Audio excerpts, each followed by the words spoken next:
भारत जैसे देश में जहां शिक्षा को भगवान का दर्जा दिया गया है, वहां आज इसे एक मुनाफे का साधन बना दिया गया है। निजी स्कूलों की मनमानी फीस वसूली और महंगी किताबों की बिक्री ने गरीब और मध्यम वर्गीय अभिभावकों की कमर तोड़ दी है। 10 पन्नों की बुक, 300 रुपए का बोझ।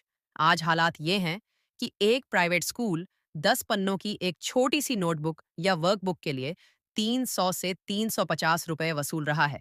यानी एक पन्ने की कीमत 30 से 35 रुपए।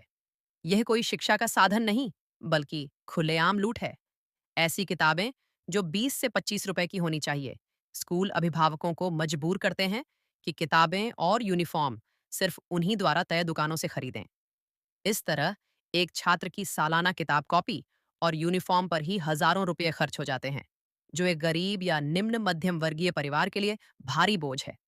क्या सरकार शिक्षा से गरीबों को वंचित रखना चाहती है? ऐसे में सवाल उठता है, क्या सरकार जानबूझकर कमजोर वर्ग के बच्चों को शिक्षा से वंचित रखना चाहती है? एक ओर तो शिक्षा का अधिकार, अधिनियम की बात होती है।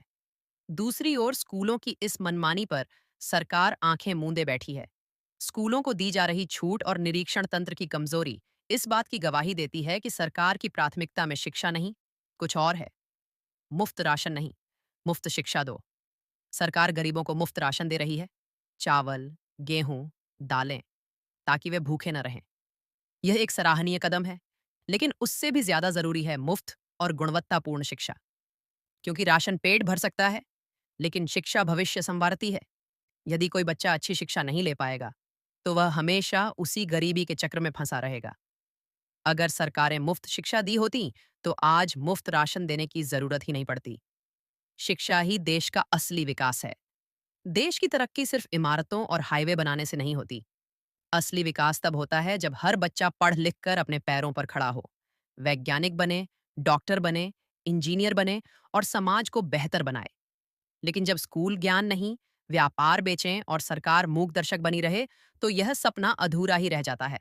अब बदलाव जरूरी है। एक, सरकार को प्राइवेट स्कूलों की फीस और किताबों की कीमत पर नियंत्रण लगाना चाहिए। दो, सरकारी स्कूलों को बेहतर सुविधाओं से लैस करना चाहिए, ताकि लोग प्राइवेट स्कूलों पर निर्भर न रहें। तीन, शिक्षा को मौलिक अधिकार की तरह लागू करना, न कि दिखावे की नीति बनाना।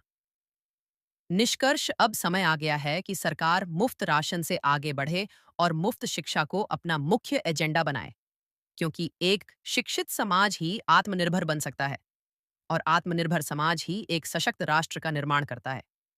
अगर आज हम नहीं जागे, तो आने वाली पीढ़ियां शिक्षा के अधिकार से वंचित रह जाएंगी और हम सब इसके जिम्मेदार होंगे।